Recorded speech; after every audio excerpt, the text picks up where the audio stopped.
Welcome back to Pickle Insights Life Unlocked. I'm your friendly neighborhood GP, Dr. Priyank Gupta, and with me, my co-host, my friend, as always, Prateek.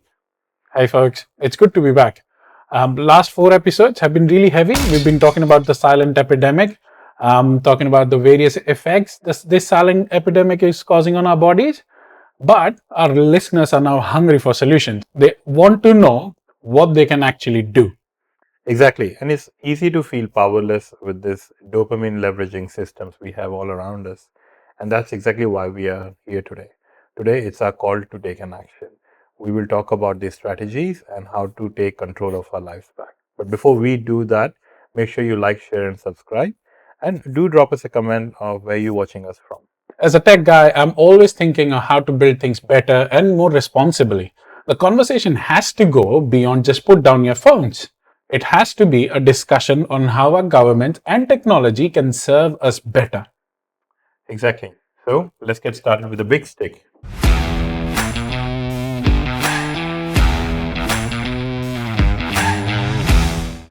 Let's start with the headline that's been all over the news here in Australia.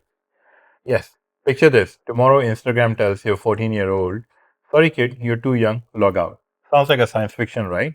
But it is not. It's actually a real piece of legislation called the Online Safety Amendment Act 2024. That's right. The act takes effect by the end of 2025. So after 10th of December, all social media platforms will ban children under 16 from having an account. The onus is put back on companies like Facebook, TikTok to regulate and enforce this.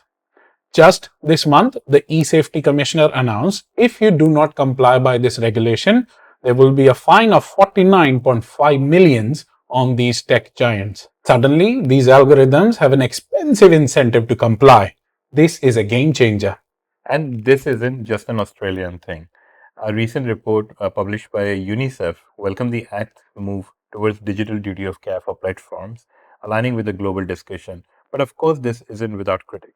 Of course, as the BBC report highlights, there are challenges with potential privacy concerns, effectiveness of the technology for age verification, and the children's right to information. It shows how complex this is. It's not a simple fix, but it's a critical first step. Here's the paradox. In Sydney, parents are begging kids to drop their phone, but possibly in rural Kenya, phones are the only means for them to avail education. That said, we must put this into global perspective.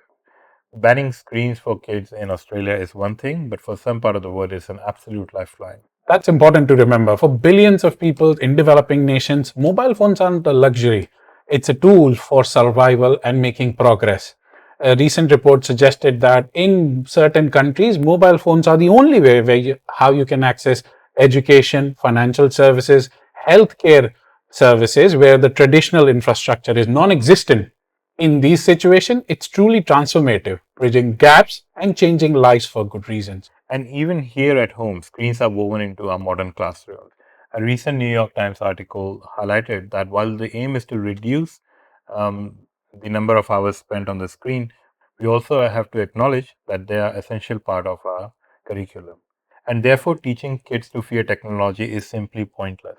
We need to teach them to be digitally literate and how to think critically.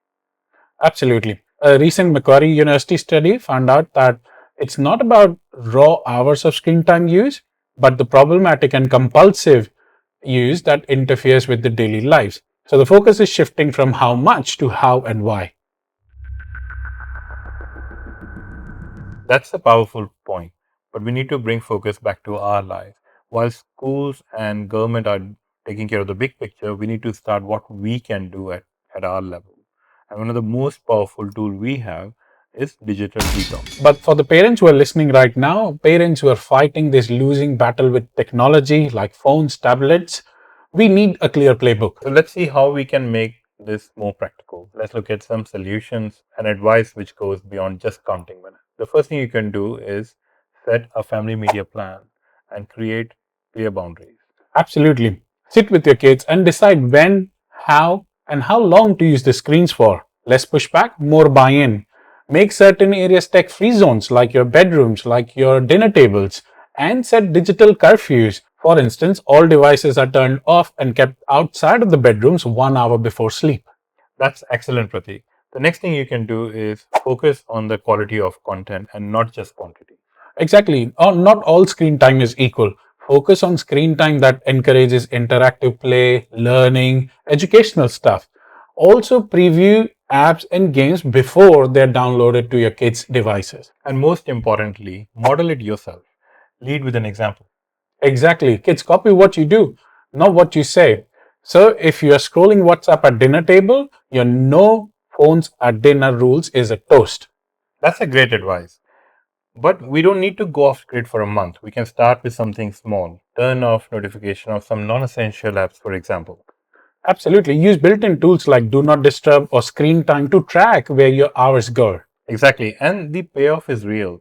JMA Pediatrics showed that little bit drop in leisure screen time actually improved the sleep and physical health amongst teens and young kids. Uh, it's not about being perfectionist. It's about breaking the vicious cycle, which Psychological Bulletin also flagged, where screen time both causes and soothes the stress. So we want to end it on a hopeful note. It's not about going back to the Stone Ages, smashing your phones with a hammer. It's about demanding better tech, apps, and devices that are built to serve you, not to hook you. Exactly. And the organization like Center of Humane Technology are pushing for designs which respect your time and attention without the distracting and addictive technology. Imagine an email app that just shows you email without the annoying red dots or constant notifications. This is tech as a tool, not a master. So, what we have learned throughout the series, we all are tethered. And it may feel like an uphill battle, but the reality is we are not powerless. By understanding the forces at play and taking conscious actions, both individually and collectively, we can begin to untangle ourselves from this tether and reclaim our lives. Thank you for joining us on this journey. Keep the conversation going. Share your setbacks, your wins, your losses, and your ways of living untethered. Hopefully, we have empowered you with some knowledge and a new perspective. Exactly. We'll be back again with the next topic with some more thought provoking analysis. So don't forget to like, share, and subscribe to Pickle Insights. And do let us know in the comments where you're watching this video from. So let's keep exploring the big questions together.